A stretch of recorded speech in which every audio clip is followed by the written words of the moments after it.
طيب بسم الله. السويتش بص دي حاجه كده شبه الاف كونديشن اللي انت خدتها. طب ايه الفرق بينهم؟ من الاخر هي بتبقى افضل في حالات معينه. السويتش كيس هتكون افضل بالنسبه لك في حالات معينه، وده انت هتعرفه مع الشغل الكتير.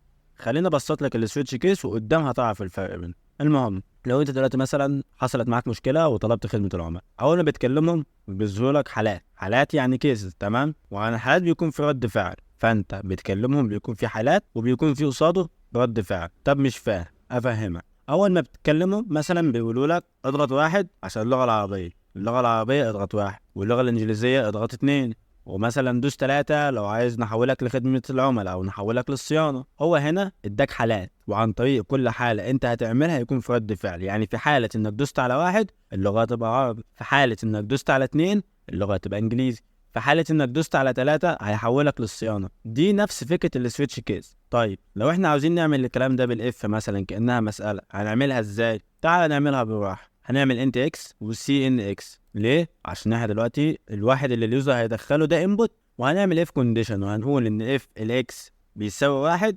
فسي اوت عربي، خلي اللغة عربية. ده كمثال، مثال بس. طيب else if ان الاكس باتنين فخليها انجلش. طب else if ان الاكس بتلاتة فحولنا للصيانة تو من تنت كده ودينا للصيانة. دي لو هنعملها بالاف كونديشن. كويس. طب في حالة ان عاوز اعملها بالسويتش كيس بقى، فاعمل هو الاكس واخلي اليوزر يدخل لي الاكس عشان الاكس انبوت، وبعدها هعمل سويتش. ركز بيتكتب ازاي. بكتب سويتش وافتح قوسين واكتب جوه القوسين ده اللي هيتعمل عليه التغير. مش فاهم؟ دلوقتي انا عندي الاكس ده، مش الاكس هو اللي هيتعمل عليه التغير؟ مش الاكس ده هو اللي هيتحط في الحالات، يا اما هيبقى واحد يا اما باتنين يا اما بتلاته بس، يعني التغير في الاكس. فبنحط الاكس جوه السويتش وبنفتح اتنين كيرلي باكتس. جوه الكيرلي باكتس دول بنكتب الحالات ورد الفعل الاتنين. اول حاجه بنكتب كلمه كيس يعني حاله، وبنحط اللي هيتغير. هنحط مثلا رقم واحد ونعمل نقطتين. انا كده قلت له ان في حاله ان الاكس كان بيساوي واحد فسي اوت ارب. طب بعدين بعمل ايه؟ بنزل واعمل كلمه بريك وسيميكون. هفهمك بريك دي واحنا بنكتب كود. بعد كده اخليها كيس 2 نقطتين سي اوت انج. خد بالك نفس الكلام اللي بنعمله في الاف كونديشن. وبرده بريك كيس 3 نقطتين 2 من تنتس اللي هو حولنا للصيانه. نفس الكلام، شايف نفس الشكل اللي هنا هو اللي هنا، بس طبعا بالسويتش مختصر اكتر. ده الفرق بين الاتنين. اكيد مش الفرق كده بس، اللي بقى هتعرفه معايا في الكود وهتعرفه مع الشغل. بس عايزك تعرف حاجه قبل ما نقول، انا السويتش ما بعرفش اعملها الا على اتنين داتا تايب بس، وهم الانت والتشار. يعني ما ينفعش احط بوليان جوه السويتش، ما ينفعش احط متغير من نوع سترينج او بوليان، ما ينفعش الكلام ده. انا بحط انت وتشار وبعمل عمليات التغير عليهم بس. يلا بقى على الكود وبعد كده هتفهمها اكتر ان شاء الله. طيب بسم الله. خلونا بقى ناخد السويتش كده عامل ايه نفتح الفيديو. بص، خلينا الاول نعمل المثال اللي احنا عملناه في الفيديو بتاع الشرح اللي هو بتاع خدمة العملاء. مثلا لازم اول حاجة اعمل متغير ان اكس، واكس ده انا هاخده من اليوزر فاعمل له سي ان اكس. تمام.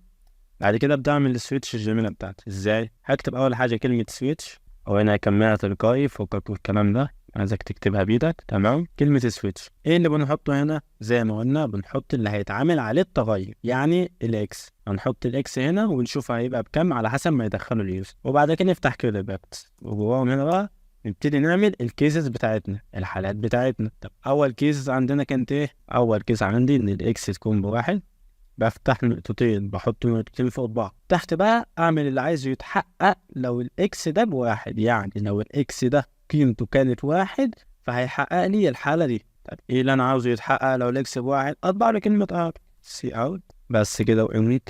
طب بعد كده اعمل ايه؟ بعد كده بتكتب كلمة بريك. تمام. عايز في حالة بقى ان الاكس بحاجة غير الواحد فباخدها هي كنترول سي كوبي واحطها هنا بيست، واخلي ده باتنين. في حالة ان الاكس كانت باتنين فمش هتطبع له عربي، لا انت هتطبع له كلمة انجلش. نبعدهم كده عشان تشوف. طيب انا بقى عاوز انه في حالة تانية خالص ان هو لو داس تلاتة تحوله للصيانة، فاروح واخدها هي حط لهم تلاتة، وهاجي هنا عند انجلش شيلها كده واقول له حوله للصيانة. كمان في الاف والالس اف كان عندنا حاجة اسمها الس، والس دي معناها ان لو مفيش ولا حاجة من اللي في الاف اتحقق حقق لي دي. نفس الموضوع في السويتش عندي واحده زيها. انا بقول له لو مفيش ولا حاله اتحققت، يعني لو مفيش ولا كيس من دول طلعت صح فحقق لي حاجه. ال هنا بتتكتب ازاي؟ كتب عن طريق كلمه اسمها ديفن. اهو هو طلعها لي ديفولت، بعمل النقطتين وتحت بقى بكتب اللي انا عاوزه يحصل لو مفيش حاجه من دول اتحققت. او مثلا هروح طابع له كلمه نو مثلا، اي حاجه مش تفهم نو وتفهم الفكره اند لاين. تمام، نفهم الكود هيمشي ازاي. بص الكود هيمشي الاول بمتغير اسمه اكس، بعد كده هيدخل اكس، اليوزر هيدخل لك اكس، بعد كده السويتش هتبقى جواها الاكس. لو اليوزر دخل الاكس بواحد فهيطبع له الكلمه دي، لو اليوزر دخل الاكس باتنين فهيطبع له دي، لو اليوزر دخل 3 هيطبع له دي. طب لو ما دخلش ولا 1 ولا 2 ولا 3 فهيطبع له كلمة اتنين اهو. طيب نيجي بقى نجرب الكود بتاعنا.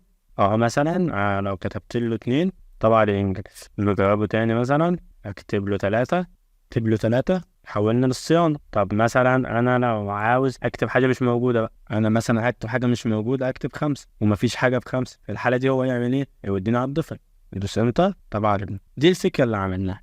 تعال بقى نعمل برنامج منظم اكتر وشكله احلى، تمام، عشان تفهم الفكره اكتر بتاعت السويتش. بص فكره البرنامج اللي هنعمله هو ان احنا هيكون عندنا اليوزر، وهنخلي اليوزر يدخل رقمين ويختار العمليه الحسابيه اللي تتعمل على الرقمين، جمع، طرح، اسم، حاجه كده زي آلة حاسب. نعملها ازاي؟ قلت اول حاجه احنا نعمل متغيرين وهم رقمين من نوع اند، وهنسميهم اكس واي سيميكول. تمام، بعد كده هنطلع لليوزر ان هو يدخل الرقم الاول والرقم الثاني، فنقول له سي اوت نم 1 مثلا، بعد كده عاملين سي ان اكس، واكس ده هو الرقم الاول، ونبقى واخدين دي كوبي ونعملها هي للاو، فاحنا عاملين كده وهنروح حاطين هنا نم 2 وهنا الواي، فكده هو ما هيدخل الاكس وتاني ما هيدخل الواي. بعد كده عاوزين نقول له يدخل العمليه الحسابيه اللي عاوزها تحصل، فنقول له سي اوت. تمام، طب هيدخل العمليه ازاي؟ هعمل له متغير تالت هنا من نوع تشار وهسميه مثلا زد، كويس، على دي ان بس، وهقول له هنا سي ان لا زد. طيب نبعد بس كده عشان ايه نفهم الدنيا. اول حاجه اللي هيحصل هيدخل الاكس، بعد كده هيدخل الواي، بعد كده هيدخل الزد. كويس، دور السويتش هنا ايه؟ ان احنا هنخليها تتنقل بين الزد. مش فاهم، افهمك. هنعمل سويتش تمام، نمسح الكلام ده نعمله لوحده، وهنيجي هنا هنحط اللي هيتغير. ايه اللي هيتغير في البرنامج بتاعنا؟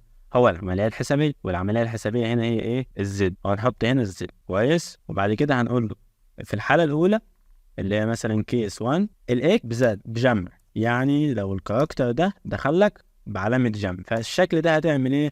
هتقول له سي اوت اول حاجه علامه يساوي بس عشان نظبط شكله شويه، وهنقول له اكس بلس واي. بس ده اللي هنعمله بالظبط، ان احنا هنخليه دلوقتي لو اليوزر دخل الزد ده جنب فيجمع له رقمين. عاوزين نعملها هي بس للاسم والطرح والكلام ده، فهناخدها هي كده كوبي، ننزل تحت نحطها مرة للطرح، ما ننساش طبعا نغير هنا وما نغيرش في حتة واحدة، ومرة للدايف ومرة للاسم، بالظبط كده. كده هو هيشوف الزد دي ايه ويطبع له حاجة على اساس الزد دي، لو الزد دي بجمع فهيجمع له رقمين، لو الزد دي بطرح فهيطرح له رقمين، بضرب هيضربهم. انا بقى عاوز اقول له ان لو ما دخلش ولا واحدة من دول، وطبعا دي الدفل اللي هي زي الالس دفل، اللي هو لو ما دخلش ولا عمليه صح فهطبع له ان العمليه دي مش موجوده.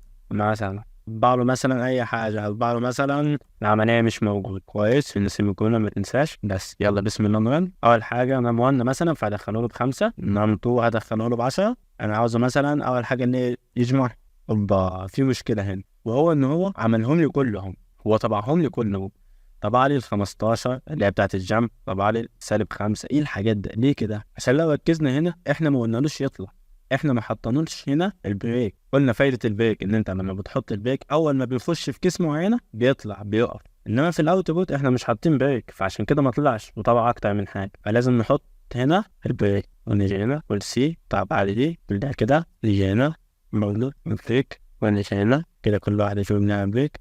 تمام، نبتدي بعد كده نجرب تاني. بعد ما حطينا بريك نعمل كده، هقول له 5، بعد كده نم 2 هقول له برضه 5، بعد كده اقول له جمعهم. طبعا 10 وقف، بص جه هنا طبعا دي بريك، طلع هنا كمل. طب نجرب البرنامج تاني، نمسح بس كده، خش معايا كمان. طب يا سيدي انا عايز نم 1 10 وعايز نم 2 5 وعايز العملية تكون اسم، طبعا الاثنين. آخر حاجة بقى عشان ما تزهقش، آخر حاجة هنجرب لو عملنا حاجة مش موجودة. أنا دخلت له 40 مثلا وهنا 50، وقلت له إن عايز العملية تكون تكون مثلا اكسبليشن از. أتمنى كده تكون فهمت السويتش بتفيدنا في حاجات كتير، يا رب تفهمها، ومن ضمن أساسيات البرمجة اللي لازم تفهمها. بس كده، أشوفك في الفيديوهات الجاية على خير.